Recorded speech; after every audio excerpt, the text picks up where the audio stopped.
Ayan guys. Mausok. Nagbabaga siya oh.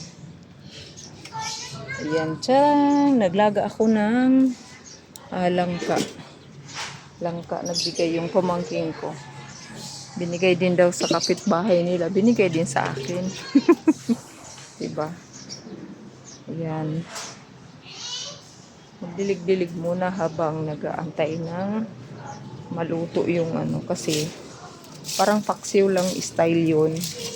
Kasi yung anak ko ayaw na may gata. Iwan ko ba doon? Ayaw niya na may gata. Guys, o tingnan mo.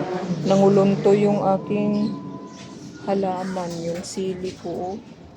Parang tamlay sila. Tsaka ito guys, oh. Para siyang nangungulubot.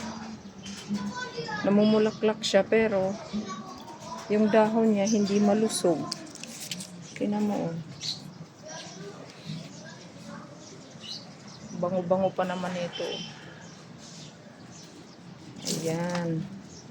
Kailangan madiligan sila kasi nangunguluntoy sila. Sobrang init.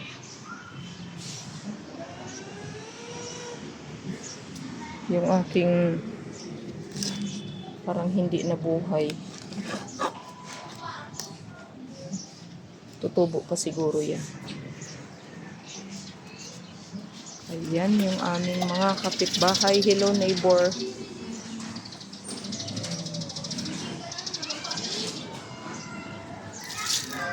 Didilig-dilig tayo habang nag-aantay. Lumambot yun. Langka. Kasi papaksiw ko lang yun. Lagyan ko ng dilis para dilis flavor. Yan. Thank you for watching guys.